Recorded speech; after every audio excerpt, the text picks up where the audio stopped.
Hello everyone, welcome to my channel Net Economics classes. We have already completed 15 parts of the lecture series of daily 10 questions and now this is 16 part. I hope you find it helpful. Let's begin with question number 1. Question number 1 is there is incomplete specialization in production when every country face. Incomplete specialisation in production कब होता है जो हर country face करती है, किस point of time पे?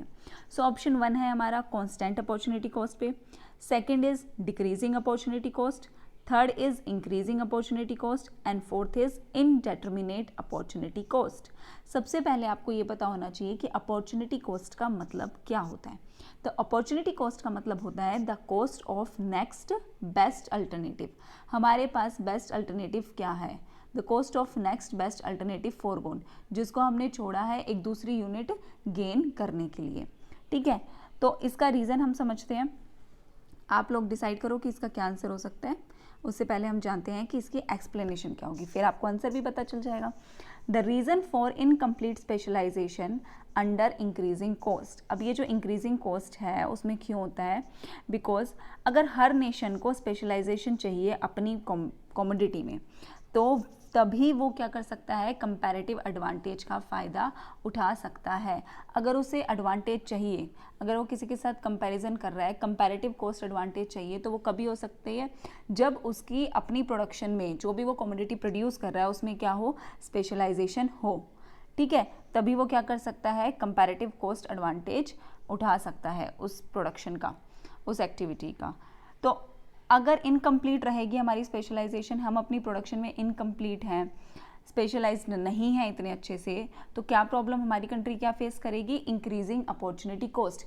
Means हमारी जो next best alternative forgone cost है वो हमारी बढ़ती जाएगी, है ना, अगर हम उसमें स्पेशलाइज्ड नहीं हैं अच्छे से. तो ऑप्शन हमारा कौन सा करेक्ट होता है इसके according? Option number third, increasing opportunity cost a country face when there is incomplete specialisation in production. ठीक है, अब हम चलते हैं नेक्स्ट क्वेश्चन पे. नेक्स्ट क्वेश्चन क्या है हमारा? Income tax is generally based on the principle of. जो हमारा इनकम टैक्स है वो जनरली किस प्रिंसिपल पे बेस्ड है? ऑप्शन 1 हमें क्या दे रखा है? Benefit received principal. ऑप्शन 2 हमें क्या दे रखा है? Ability to pay principal. Option 3 क्या है? Willingness to pay principal. And option 4 क्या है? नन ऑफ दीज, इनमें से कोई भी नहीं. तो इनकम टैक्स, टैक्सेशन में क्या इन्वॉल्व होती है? कंपल्शन. मीन्स ये बहुत इंपॉर्टेंट है टैक्स सिस्टम के लिए कि वो क्या रहे, बहुत ही फेयर रहे. फेयर का मतलब वो इक्वालिटी पे काम करे, मीन्स वो सबको क्या समझे, इक्वल समझे. तो ये प्रिंसिपल किसके ऊपर बेस्ड है कि सबके पास इक्वल अपॉर्चुनिटी हो, मीन्स हर कोई इक्वल पे करे टैक्स. अगर वो एबल है पे करने के लिए तो उसे टैक्स पे करना चाहिए. और बाद में वो डिस्क्राइब्ड हुआ on the basis of income और वेल्थ. इनकम और वेल्थ कैसी है, और दूसरा पर्सनल सर्कमस्टेंसेस की, पर्सनल सिचुएशन कैसी है पर्सन की. तो ठीक है, इनकम टैक्स जनरली किस बेसिस पे बेस्ड है, किस प्रिंसिपल पे बेस्ड है? क्या ऑप्शन हो सकता है? ऑप्शन बी हमारा बिल्कुल करेक्ट हो सकता है कि ability to pay principle. A person is being able to pay that amount of tax. ठीक है, नेक्स्ट क्वेश्चन पे चलते हैं हम. Question number 3. क्वेश्चन नंबर 3 क्या है हमारा? Which method can help in obtaining a welfare improvement if externalities exist. अगर हमारी एक्सटर्नलिटीज एग्जिस्ट करती हैं तो कौन सा मेथड है जिससे हम क्या कर सकते हैं, वेलफेयर में इम्प्रूवमेंट कर सकते हैं? ऑप्शन नंबर 1 क्या है हमारे पास? रेगुलेशन. ऑप्शन 2 है assigning property rights and permitting bargaining. Option 3 है पिंजॉबियन टैक्स एंड ऑप्शन 4 है ऑल ऑफ द अबव. क्या आंसर सही हो सकता है कि हम कैसे वेलफेयर को इम्प्रूव कर सकते हैं अगर हमारी एक्सटर्नलिटीज़ जो हैं वो एग्जिस्ट करती हैं? आंसर जानने से पहले हमें ये पता होना चाहिए कि एक्सटर्नलिटीज़ का मतलब क्या होता है. तो एक्सटर्नलिटी क्या है? एक इकोनॉमिक टर्म है जिसका मतलब होता है या तो कॉस्ट या फिर बेनिफिट जो एक थर्ड पार्टी रिसीव करती है, और थर्ड पार्टी का उसके क्रिएशन में, ना ही कॉस्ट की क्रिएशन में ना ही बेनिफिट के क्रिएशन में कोई कंट्रोल नहीं होता. तो एक्सटर्नलिटीज़ पॉजिटिव वे से भी एग्जिस्ट करती है और नेगेटिव वे से भी एग्जिस्ट करती है, आइदर इन द प्रोडक्शन और the consumption of goods and services. या तो प्रोड्यूस कर रही हैं या कंज्यूम कर रही हैं, बट उनमें उनका कोई रोल नहीं होता, प्लस पॉजिटिव और नेगेटिव दोनों हो सकती है। अब अगर नेगेटिव का एग्जांपल लें तो अगर एक मोटर व्हीकल से एयर पोल्यूशन हो रहा है तो एयर पोल्यूशन की जो कॉस्ट है वो पूरी सोसाइटी को बियर करनी पड़ेगी। अब जो ना ही जो मोटर व्हीकल का प्रोड्यूसर है ना ही जो वो मोटरसाइकिल चला रहा है वो उसकी कॉस्ट को कंपनसेट कर रहा है, तो पूरी सोसाइटी को इसकी हार्मफुल इफेक्ट्स फेस करने पड़ रहे हैं। तो ये पार्ट बन जाता है एक नेगेटिव एक्सटर्नलिटीज़ का। अगर हम एग्जांपल लें पॉजिटिव एक्सटर्नलिटीज़ का, तो पॉजिटिव एक्सटर्नलिटीज़ क्या होगी हमारी कि मान लो आपके नेबर में किसी ने एक अच्छा सा गार्डन बना रखा है, तो आपको उसका व्यू, उसकी ब्यूटी सब देखने को मिलेगी, एक पॉजिटिव एस्पेक्ट है। तो ये बात बन जाता है पॉजिटिव एक्सटर्नलिटीज़ का। अब हम देखते हैं कि अगर हमारी एक्सटर्नलिटीज़ हैं, एग्जिस्ट करती हैं, तो हम कौन कौन से मेथड्स को यूज़ कर सकते हैं। तो हम रेगुलेशन मेथड यूज़ कर सकते हैं। सेकेंड हम कर सकते हैं assigning property right and primitive bargaining, कि हम प्रॉपर्टी राइट्स असाइन कर दें लोगों की और बार्गेनिंग के लिए परमिट कर दें, उनको रेगुलेट करें। प्लस हम पिंजॉबियन टैक्स ही लगा सकते हैं। तो ये सारे ही मेथड्स से हम क्या कर सकते हैं, वेलफेयर इंप्रूवमेंट को ऑब्टेन कर सकते हैं अगर हमारी एक्सटर्नलिटीज़ क्या करती हैं, एग्जिस्ट करती हैं। तो ऑप्शन नंबर 4 क्या है हमारा, बिल्कुल करेक्ट है। नेक्स्ट अगर हम चलें फोर्थ क्वेश्चन पे, तो फोर्थ क्वेश्चन क्या कहता है हमारा, विच of the following is a capital receipt in the government budget. Government का जो बजट होता है उसमें कैपिटल रिसिप्ट क्या होती है।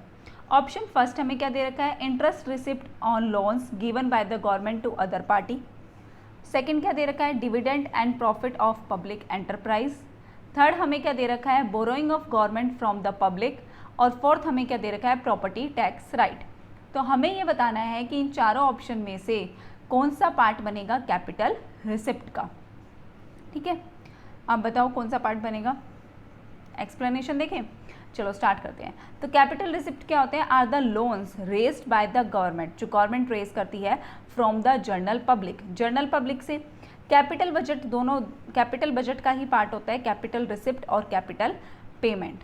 तो जो लोन है वो क्या टर्म है, लोन का मतलब क्या है कि लोन कैसे रेज्ड होगा, मार्केट लोन, अगर गवर्नमेंट बोरो कर रही है आरबीआई से या फिर अदर पार्टी से। अदर पार्टी मतलब पब्लिक से भी बोरो कर सकती है, क्या कर सकती है, अपने ट्रेजरी बिल सेल करके लोन ले सकती है।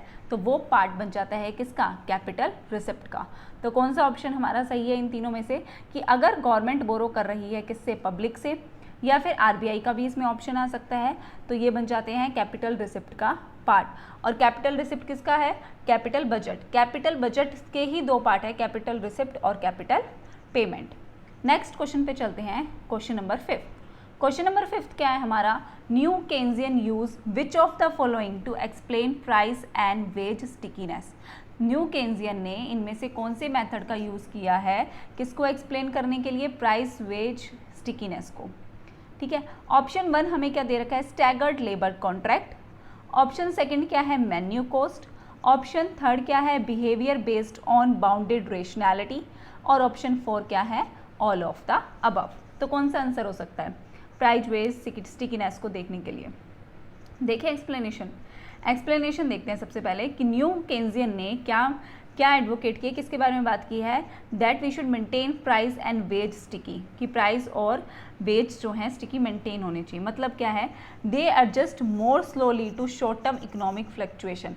अगर हमारी इकोनॉमी में फ्लक्चुएशन आता है तो वो धीरे धीरे ही उसके साथ क्या कर सकते हैं, एडजस्ट कर सकते हैं।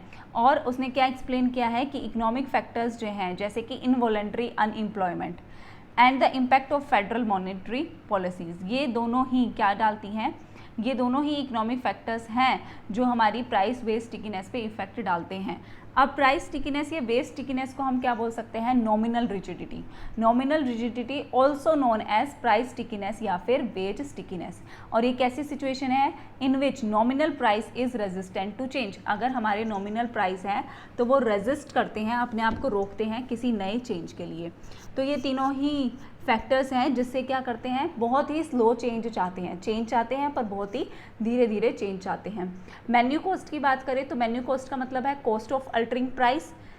जब इन्फ्लेशन आता है तो हमें अपने प्राइस को अल्टर करना पड़ता है, उसकी जो कॉस्ट आती है वो क्या कहलाती है, menu cost. Staggered labour contract, labour जो है वो कॉन्ट्रैक्ट में बंधा है, फिक्स है, बन गया है, वो प्लस थर्ड क्या है, behaviour based on bounded rationality, हमारा कैसा बिहेवियर होता है अगर हम बाउंड होते हैं तो रेजिस्टेंट की बात आ जाती है। Resistance means we are not want any change, हम जल्दी से कोई चेंज नहीं चाह रहे।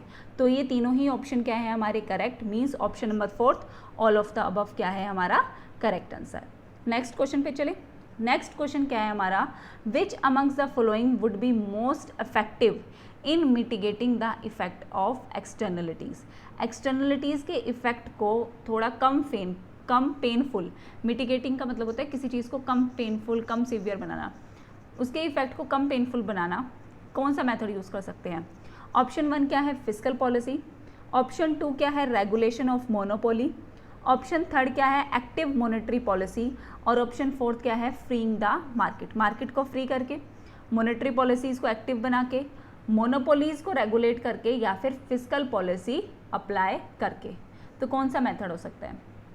एक्सप्लेनेशन देखें। एक्सप्लेनेशन देखते हैं कि हमारी बहुत ही कॉमन अप्रोच होती है कि अगर हमें एक्सटर्नलिटीज़ को एडजस्ट करना है तो हम क्या लगा सकते हैं, टैक्स लगा सकते हैं उन पे जो नेगेटिव एक्सटर्नलिटीज़ क्रिएट करते हैं। ठीक है, नेगेटिव एक्सटर्नलिटीज़ का मैंने एग्जांपल दिया था, जैसे कि पोल्यूटर जो हैं, जो हमारे एनवायरनमेंट को पोल्यूट कर रहे हैं, अगर हम उन्हें बाउंड करें कि उन्हें टैक्स पे करना पड़ेगा, तो हम क्या कर सकते हैं, उस चीज़ से ओवरकम कर सकते हैं जो हमारी सोसाइटी को क्या कर रहे हैं, हार्म कर रहे हैं। ठीक है, अगर हम एक टैक्स इंक्रीज यूज़ करें the private cost of consumption या फिर प्रोडक्शन, हमने दोनों में माना है कि एक्सटर्नलिटीज़ या तो कंजम्पशन से हो सकती है, प्रोडक्शन से हो सकती है, किसी भी वे से हो सकती है, जिससे हमारी डिमांड या आउटपुट कम हो रहा है उस गुड का, तो वो क्या क्रिएट करता है, एक्सटर्नलिटीज़ को क्रिएट करता है। तो हम क्या लगा सकते हैं, उन लोगों पे टैक्स अप्लाई कर सकते हैं। और फिस्कल पॉलिसी क्या है, एक गवर्नमेंट की पॉलिसी है रिवेन्यू जनरेट करने की, है ना, रिवेन्यू कलेक्शन की। तो रिवेन्यू कलेक्शन हमारे किसकी मेथड से हो सकता है, अगर हमें एक्सटर्नलिटीज़ के इफेक्ट को कम करना है तो फिस्कल पॉलिसी मींस हम टैक्स लगा सकते हैं नेगेटिव एक्सटर्नलिटीज़ पे। नेक्स्ट क्वेश्चन पे चले। नेक्स्ट क्वेश्चन क्या है हमारा, maximum social advantage is achieved when. Maximum social advantage जो है सोसाइटी में वो कैसे अचीव हो सकता है।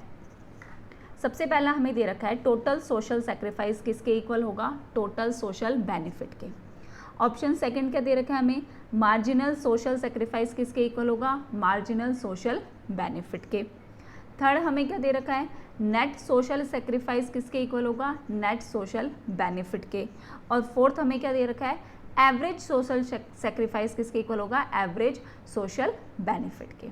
ठीक है, तो हमें ये पता करना है कि हम मैक्सिमम सोशल एडवांटेज कैसे अचीव कर सकते हैं। ठीक है, सबसे पहले हम ये जानते हैं कि मैक्सिमम सोशल एडवांटेज के जो डॉक्ट्राइन है, ये जो मेथड है वो कौन लेके आया था, तो वो लेके आए थे doctor Dalton. Means doctor Dalton has propounded the doctrine of maximum social advantage. ठीक है, पब्लिक फाइनेंस एज्यूम, पब्लिक जो फाइनेंस होता है हम समझते हैं कि हर इकोनॉमी में बहुत इंपॉर्टेंट है, मतलब गवर्नमेंट फाइनेंस करे इकोनॉमी को, ये बहुत इंपॉर्टेंट है। और इसका मेन ऑब्जेक्टिव क्या होता है, मैक्सिमम सोशल एडवांटेज को अचीव करना। ठीक है, हर कोई चाहता है अगर गवर्नमेंट स्पेंड कर रही है तो वो क्या करेगी, सोशल वेलफेयर के लिए करेगी, है ना। तो ये जो डॉक्ट्राइन है, doctrine of maximum social advantage, वो दो असम्पशन पे बेस्ड है। पहला जो टैक्स है हमारा वो गवर्नमेंट का क्या है, major source of revenue, major source है। प्लस सेकेंड हमारी असम्पशन क्या चलती है कि law of diminishing marginal social advantage applies to public expenditure. अगर पब्लिक खर्च कर रही है तो हमारा कौन सा लॉ अप्लाई होगा, law of diminishing marginal social advantage. Marginal मतलब एडिशनल, एडिशनल होता है, मतलब गवर्नमेंट क्या चाहती है कि मैक्सिमम सोशल एडवांटेज को वो अचीव करे। अगर वो गवर्नमेंट सोसाइटी में कुछ भी ऐड ऑन कर रही है, कुछ भी इन्वेस्ट कर रही है, कुछ भी एक्सपेंडिचर कर रही है, तो वो किस बेसिस पे कर रही है कि वो मैक्सिमाइज करे the surplus of social gain या फिर यूटिलिटी। यूटिलिटी कैसे लोगों को मिलेगी, जब पब्लिक एक्सपेंडिचर होगा, मतलब जब गवर्नमेंट एक्सपेंडिचर करेगी, ठीक है, ओवर द सोशल सेक्रीफाइस और सोशल यूटिलिटी डिसयूटिलिटी के अगेंस्ट। मतलब वो क्या कर रहे हैं, वो टैक्स पे कर रहे हैं और वो बदले में क्या रिजल्ट चाहते हैं कि पब्लिक एक्सपेंडिचर हो, गवर्नमेंट हम पे खर्चा करे, तभी क्या मिल सकता है, मैक्सिमम सोशल एडवांटेज मिल सकता है। तो मैक्सिमम सोशल एडवांटेज कैसे अचीव होगा, व्हेन मार्जिनल सोशल सेक्रीफाइस किसके इक्वल होगा, मार्जिनल सोशल बेनिफिट के, according to the doctrine of maximum social advantage. ठीक है, नेक्स्ट क्वेश्चन पे चलते हैं। नेक्स्ट क्वेश्चन क्या है हमारा 8th, statutory incidence of tax deal with. जो स्टैट्यूटरी इंसिडेंस ऑफ टैक्स है वो किससे डील करता है? पहला ऑप्शन क्या है, the person legally responsible for paying the tax. Next क्या है, the amount of revenue left over after taxes. और उससे नेक्स्ट क्या है, third option, the amount of tax paid after accounting for inflation. और लास्ट ऑप्शन हमें क्या दे रखा है, the amount of tax revenue generated after a tax is levied. पहला ऑप्शन क्या है, जो पर्सन लीगली रिस्पॉन्सिबल है टैक्स पे करने के लिए, वो क्या होगा, वो किससे डील करेगा, स्टैट्यूटरी इंसिडेंस ऑफ टैक्स से, मतलब कंपल्शन। सेकंड क्या है, हम क्या देखते हैं कि हमारा कितना रिवेन्यू बचता है टैक्स देने के बाद, उससे डील करता है। थर्ड हमारा क्या है कि कितना अमाउंट ऑफ टैक्स हमें पे करना पड़ेगा इन्फ्लेशन को, इन्फ्लेशन के बारे में जानने के बाद कि हमारा इन्फ्लेशन कितना बढ़ा है इस साल, उसके बाद जो भी टैक्स बचता है वो हम पेड कर रहे हैं। सेकंड अगला ऑप्शन क्या है कि हमारा अमाउंट ऑफ टैक्स रिवेन्यू कितना जनरेट हुआ है after the tax is levied, मतलब टैक्स के इम्पोज होने के बाद हमारा टैक्स रिवेन्यू कितना जनरेट हुआ है। अब हम देखते हैं इसकी एक्सप्लेनेशन। तो statutory incidence refers to the individual या फिर group of individual who are responsible for physically remitting a particular tax to the government. Statutory incidence किससे डील करता है, उन इंडिविजुअल्स से या उन ग्रुप ऑफ इंडिविजुअल्स से, मतलब लोगों से जो रिस्पॉन्सिबल हैं एक टैक्स को पे करने के लिए। गवर्नमेंट को हम टैक्स पे करने के लिए रिस्पॉन्सिबल हैं, तो ये उन्हीं से ही डील करता है। इकोनॉमी एंड स्टैट्यूटरी इंसिडेंस में और मे नॉट कोइंसाइड, हो भी सकते नहीं भी हो सकते। एग्जाम्पल अगर हम ले तो statutory incidence of corporate income tax falls on corporative executive. अगर हम कॉर्पोरेट इनकम टैक्स लगा रहे हैं तो वो किन के ऊपर लगेगा, कॉर्पोरेटिव एग्जीक्यूटिव्स पे लगेगा, मतलब वो लीगली रिस्पॉन्सिबल हैं। अगर हम इनकम टैक्स लगा रहे हैं तो वो पर्सन लीगली रिस्पॉन्सिबल हैं जो उस स्लैब में आते हैं, टैक्स पे करने की स्लैब में आ रहे हैं। तो स्टैट्यूटरी इंसिडेंस ऑफ टैक्स क्या है, the person legally responsible for paying the tax. Next question पे चलते हैं। नेक्स्ट क्वेश्चन हमारा क्या है, the relationship described bye expectation augmented Phillips curve is correct in which of the following. जो expectation augmented Phillips curve है कौन सी situation में सही होगा? पहला हमें क्या दे रखा है, only in long run. Next हमें दे रखा है only in short run. Third option है both in short run and in long run. और फोर्थ ऑप्शन है neither in short run nor in long run. तो क्या हो सकता है, फिलिप्स कर्व क्या है? फिलिप्स कर्व हमें क्या शो करता है, relationship between inflation and unemployment. Inflation और अनएम्प्लॉयमेंट का रिलेशन शो करता है कौन, फिलिप्स कर्व।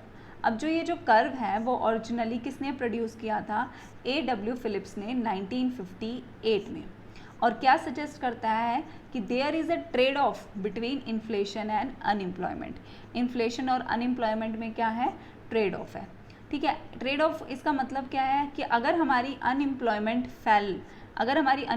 गिर रही है तो हमारी इन्फ्लेशन बढ़ेगी, और इसका अपोजिट, अगर हमारी अनएम्प्लॉयमेंट बढ़ रही है तो हमारी इन्फ्लेशन कम होगी। मतलब there is a negative relationship between unemployment and inflation, ये मानना था फिलिप्स कर्व का। लेकिन अगर सिचुएशन चेंज होती है, अगर हमने बाद में देखा जैसे कि 1970s में काफ़ी हाई लेवल ऑफ इन्फ्लेशन आया था, ठीक है, और हाई लेवल ऑफ एम्प्लॉयमेंट भी रही, जिसका मतलब क्या है, स्टैगफ्लेशन की सिचुएशन आ गई। लेकिन फिलिप्स कर्व तो ये कहता था कि नेगेटिव रिलेशन है, तो ये कैसे हुआ कि हाई लेवल ऑफ इन्फ्लेशन भी रहा और हाई लेवल ऑफ अनएम्प्लॉयमेंट भी रहा। जो फिलिप्स कर्व ने जैसी स्टेटमेंट दी थी उससे तो ये बिल्कुल भी फिट नहीं हुआ।